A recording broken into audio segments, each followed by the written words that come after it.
Olá, seja bem-vindo a mais um Sala de Imprensa especial sobre as eleições de 2014. Durante todo o mês de setembro, nós trouxemos aqui nesse espaço várias discussões sobre os diversos aspectos que envolvem a escolha dos candidatos. Falamos sobre cada um dos cargos em disputa, tratamos das pesquisas eleitorais, analisamos as campanhas no rádio e na TV e trouxemos as especificidades do debate político no interior do estado. Agora, nessa reta final, faltando poucos dias para a votação, nós queremos saber como a internet influencia as decisões do eleitor. O Sala de Imprensa está começando.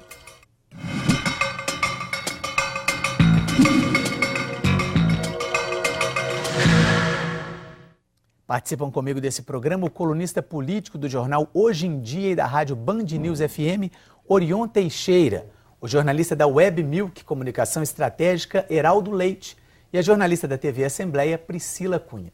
Muito obrigado pela participação, Orion, Priscila, Heraldo. Prazer, bom, a gente vai falar de internet. Eu queria começar um pouco lá do início, um pouquinho atrás. Desde 2008, na época do Barack Obama, né, foi o grande momento que se falou de que a internet decidiu uma eleição, que a eleição lá foi, vamos dizer assim, a participação dos internautas e disso tudo foi uma coisa marcante. De lá para cá, a gente tem aí alguns anos. Eu queria saber de cada um de vocês, hoje, como é que vocês veem a importância, o significado da internet para a campanha eleitoral como um todo? Vamos começar com o Orion aqui, Orion. Muito bem, Fernando. Prazer estar aqui com vocês. A internet é um espaço também virtual, no caso, em que estamos cada vez mais transferindo as nossas vidas, as nossas participações para esse mundo virtual. Eu vejo que é crescente essa participação, embora de maneira muito sem critério, né? Porque da mesma forma que o debate político eleitoral no mundo real está muito abaixo da qualidade, né? Abaixo de um nível desejável, da honestidade, da ética também, a internet reflete essas consequências, essas influências também negativas. Mas é uma oportunidade de participação. Eu não vejo a internet como espaço de informação, como fonte de consulta, porque a mentira prevalece mais do que a verdade. Essa aqui é a verdade. Quer dizer, e mais do que nunca a gente percebe a importância, aqui defendendo um pouco o nosso lado profissional, né? Quer dizer, a importância que o jornalista tem para você ajudar a editar, organizar, vamos dizer assim, essa torre de Babel que é informativa, que se tornou a internet. Heraldo, como é que você vê essa... Na verdade, essas novas tecnologias, elas mudaram um pouco esse eixo de empoderamento da mídia tradicional.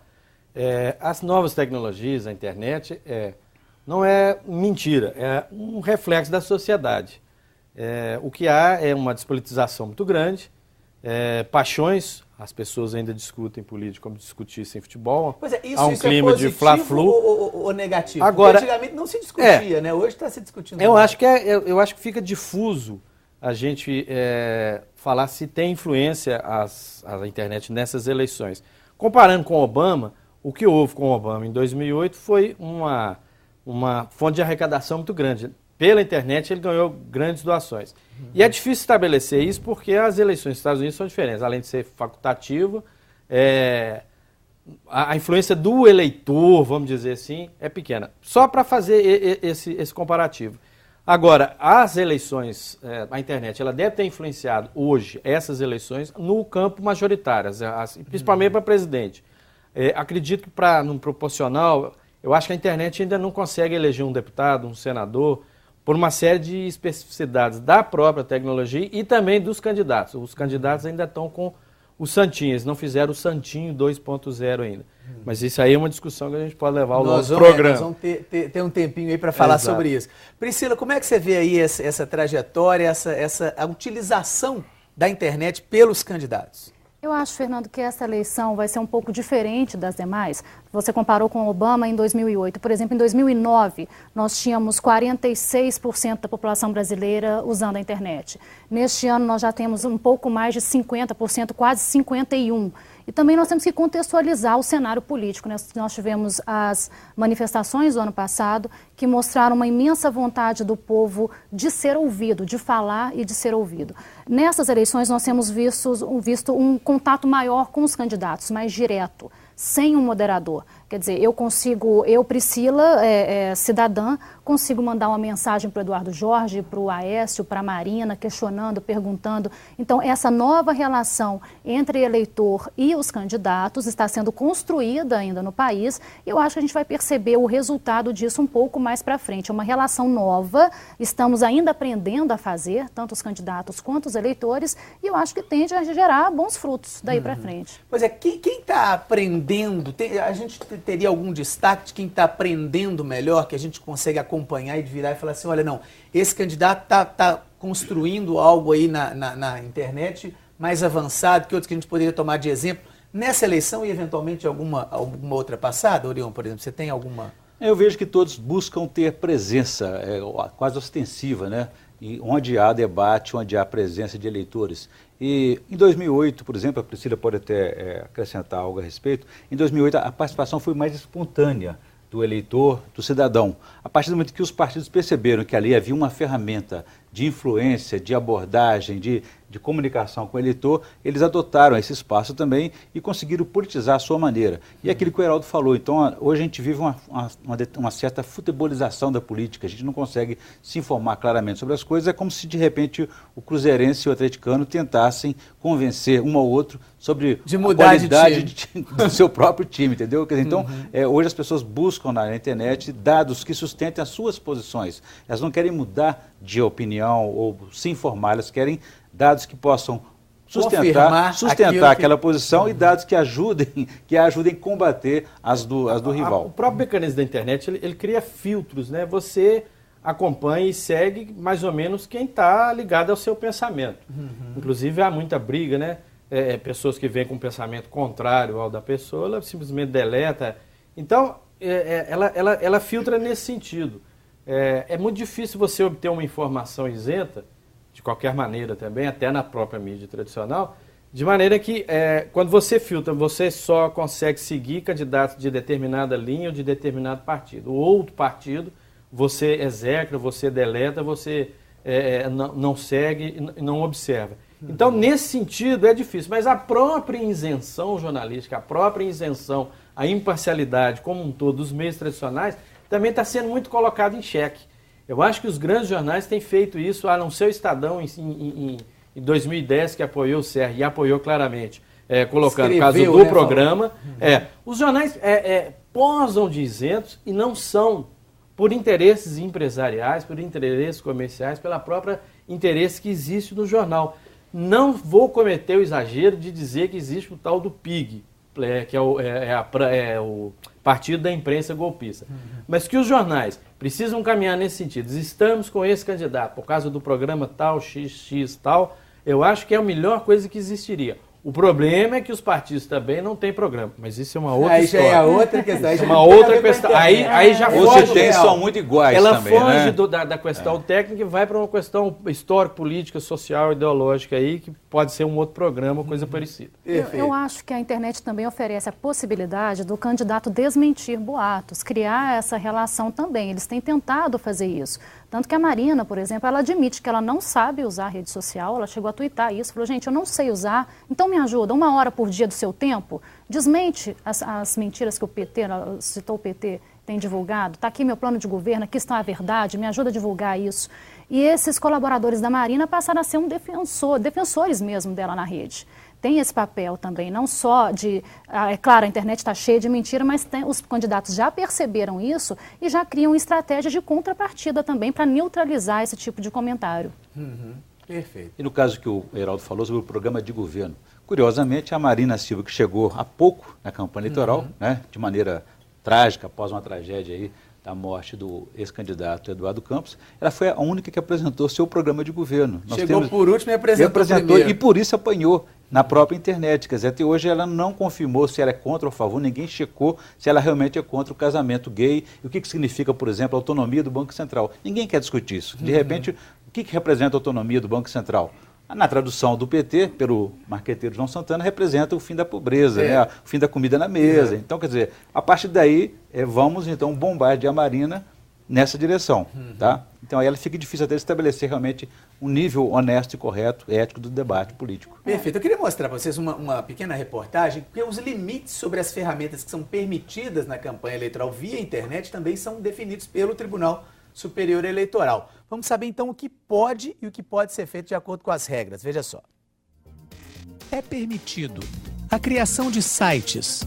Os candidatos, partidos e coligações podem divulgar as campanhas através de sites, desde que o endereço eletrônico seja comunicado à Justiça Eleitoral e hospedado em provedor de internet estabelecido no país. O envio de e-mails pode ser feito para endereços cadastrados gratuitamente pelos candidatos, partidos ou coligações. E nas mensagens deve estar habilitado um mecanismo que permita o descadastramento do serviço em até 48 horas. São permitidos também os blogs, os perfis em redes sociais como Facebook e a campanha em sites de mensagens instantâneas como o Twitter. O conteúdo pode ser gerado não só pelos candidatos, partidos e coligações, como por qualquer pessoa. A lei eleitoral garante a liberdade de pensamento na internet, mas veda o anonimato, na tentativa de assegurar o direito de resposta de quem se sentir ofendido ou prejudicado. Veja agora o que é proibido. Qualquer tipo de propaganda eleitoral paga. A veiculação, mesmo que gratuita, de propaganda em sites de empresas, entidades sem fins lucrativos e instituições públicas. A venda ou cessão de cadastros eletrônicos em favor de candidatos, partidos ou coligações. E a realização de propaganda atribuindo indevidamente a autoria a terceiros, inclusive candidatos, partidos ou coligações.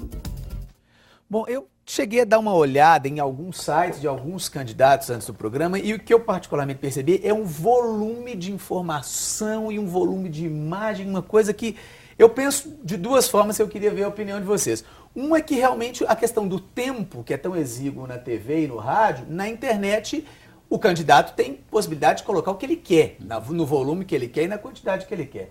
No entanto, essa grande quantidade faz com que eu, internauta, fique assim, gente, mas é tanta coisa para ver, o que eu vou escolher para ver? Né?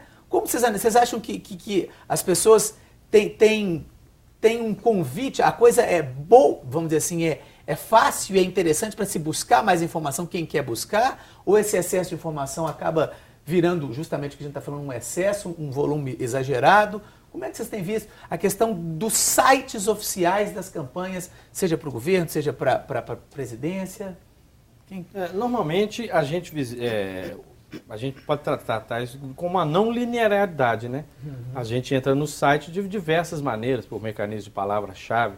O que aparentemente está na entrada como excesso de informação, às vezes as pessoas não entram da forma que... Ninguém entra da mesma forma, né? O cara vem, eu quero saber o que determinado candidato pensa sobre o aborto. Então ele vai digitar aborto, determinado candidato, e sai naquilo ali. Então, é a própria dinâmica da internet que tira um pouco essa linearidade que a gente tem. E ali ele fala o que ele quiser, vai encher de release, bom, pelo menos está gerando trabalho para os assessores de empresa que devem ser regiamente pagos para isso. Devem ser muitos, né? Porque, nossa senhora... Eu disse que os candidatos os candidatos e marqueteiros, na verdade, ainda estão experimentando as estratégias que vão funcionar nessa rede. Por exemplo, Marina e Aécio criaram uma espécie de rede social dentro desses sites oficiais para estimular a divulgação de conteúdo. O que acontece? A Aécio, por exemplo, criou uma ação que era mais ou menos assim, uma tarefa por dia. E ele estimulava, hoje vocês vão divulgar a minha posição sobre o aborto, por exemplo. Hoje vocês vão divulgar, e aí a pessoa que mais divulgava esse conteúdo aparecia num ranking dos maiores colaboradores de Aécio. O que a gente pôde perceber?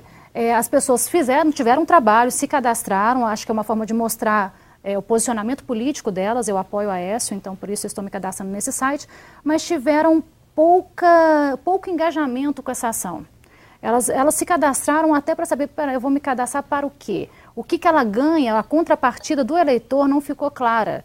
Então nós tivemos, tanto Marina quanto Aécio, uma rede social com muitas pessoas, muitos seguidores e pouca interação entre eles. A rede social, no fim, não cumpriu o objetivo delas. E várias ações desse tipo. A Marina fez, por exemplo, uma ação inédita, nunca tinha visto antes, no Google Maps, que ela marcava as casas. A sua família apoia a Marina? Então marca aqui no mapa para você ver quem são seus vizinhos que também apoiam Marina, para você ter aí uma interação offline também. Não funcionou muito também, é inédito, foi novo, mas acho que as pessoas ficaram um pouco com medo de manifestar o apoio claro, assim, com o endereço certo. Né? Tem um lado positivo de saber também quem pensa igual, mas tem um lado negativo. Também eu posso receber dada a futebolização, né? Eu falo que eu apoio a Marina, meu vizinho vai lá e joga uma pedra no vidraço, alguma coisa. É perigoso nesse sentido. Pois Os ânimos estão um pouco acirrados. Exaltados. Se comportam mais como torcedores do que como eleitores ou internautas, buscando informação, buscando opinião. Né? Na verdade, eu acho que os sites têm dois lados. Funcionam como banco de dados, como disse o Heraldo, em que os candidatos colocam ali suas posições, e direito de resposta, direito de defesa, quer dizer, ele de alguma forma ele se vacina contra alguma crítica que eventualmente aconteça por um posicionamento ou uma manifestação qualquer. Por outro lado, deveriam também ser espaço dos programas de governo que não existem ainda. E também outra questão que eu vejo é a compensação pela falta de um tempo de televisão e de rádio, né, adequado e compatível com a dimensão que você tem de uma campanha Minas Gerais e no próprio Brasil, que é muito continental, quer dizer, com milhares de pessoas, municípios, então é uma maneira de você alcançar essa oportunidade de falar. É evidente que a gente tem que regular a publicidade, propaganda eleitoral, mas ela é muito engessada, é como se fizesse propaganda eleitoral fosse crime. Eu acho que política deve ser discutida amplamente, de qualquer forma. Ela é muito engessada, muito chata e desproporcional. Essa história de um ter mais tempo que o outro, isso é um negócio que tem que ser discutido. Mas voltando a dizer, foge do nosso assunto, isso é um pauta para a reforma política. Mas no caso da internet, essa questão do tempo que você está citando aí, de uma certa forma, democratiza um pouco mais. Né? Na verdade, o que a Priscila chamou atenção é que esse conteúdo, a internet até então, agora que ela está partindo, pelo menos no meu ponto de vista, ela está fugindo um pouco da área de tecnologia e de ferramenta e está indo para o conteúdo. As ferramentas estão lá, hoje qualquer pessoa consegue fazer uma programação. Você montar um blog em WordPress é uma coisa mais simples do mundo. Você fazer um blog no Blogspot é mais fácil ainda. Você gerar... Está ficando barato. Então, assim, nada contra o programador, desenvolvedor, pelo contrário. Mas essas ferramentas, essas tecnologias, elas já estão ficando quase que banais. Está se partindo para a área do conteúdo. Você colocar alguma coisa ali. Nisso até... a internet vem nessas mensurações com ferramentas e com jargões e com conceitos de marketing e de publicidade. Ela não vem com conceito de jornalismo. Parece que nós, corporativamente falando agora, nós jornalistas estamos descobrindo agora que é uma excelente ferramenta de conteúdo. A minha geração não, eu sou híbrido, eu nasci analógico e me tornei digital com o tempo. Parece que agora que a gente está pegando isso aí. Quem está vindo com isso são jovens, que nada contra os jovens também, mas é porque também não tem memória, não tem esse embasamento político de ter memória, de ter uma referência, não é questão ideológica, de ter referência de outros debates, de outros candidatos, daquilo ali, de saber pontuar. Eu acho que agora que está surgindo isso, ela vem muito contaminada com conceitos de marketing, de publicidade, agora que está vindo essa questão de jornalística, de isenção, de imparcialidade. Vamos trocar os conceitos de imparcialidade que emprestará credibilidade. Tem duas coisas que eu queria ressaltar. Eu disse que nós estamos ainda aprendendo. O Fernando perguntou quem está usando melhor a internet. Na verdade, a gente viu quem está usando mais. Marina usou mais, diversificou mais as ações na internet. Não significa que elas foram efetivas. É essa que é a diferença. E ainda está se aprendendo. A internet ainda é uma área de teste para todo mundo, até para quem trabalha com marketing digital. E nós temos outra questão para discutir, que a arte mostrou um pouquinho ali, que é a questão da legislação, que também precisa avançar um pouco. Por exemplo, uma crítica que se faz, os marqueteiros digitais fazem, por que não se pode fazer campanha paga, propaganda paga na internet? Por que não link patrocinado? Isso não acontece no rádio, não acontece no meio impresso, por que na internet não pode? É uma coisa assim, é uma velha discussão entre a mídia offline e a online, porque a mídia offline é muito mais cara, então para quem faz marketing é muito mais vantajoso incentivar que o candidato faça esse tipo de campanha. A internet é muito barata, então não é muito rentável para algumas agências, então tem essa questão do lobby talvez, e tem a questão... Sim, e tem a questão também para o candidato. Seria positivo se aprovasse essa lei, porque além do custo, que seria mais reduzido, você tem a possibilidade de direcionar uma campanha. Eu posso, por exemplo, discutir aborto com mulheres de uma cidade em que os abortos irregulares são constantes. Eu quero falar com mulheres de 15 a 35 anos. Eu quero falar com mulheres do Sudeste. Você pode segmentar essa campanha. Abriria um pouco mais o leque de possibilidades na internet e de interlocução com esses usuários a um custo baixo. O que exige também um profissionalismo muito grande desses marqueteiros e mudança na legislação, que ainda precisa ser discutida. A gente vai fazer só uma pequena pausinha, a gente vai continuar, ainda temos mais 2 blocos pela frente. Nós vamos fazer um pequeno intervalinho, nós voltamos daqui a pouco com mais Sala de Imprensa. Não sai daí.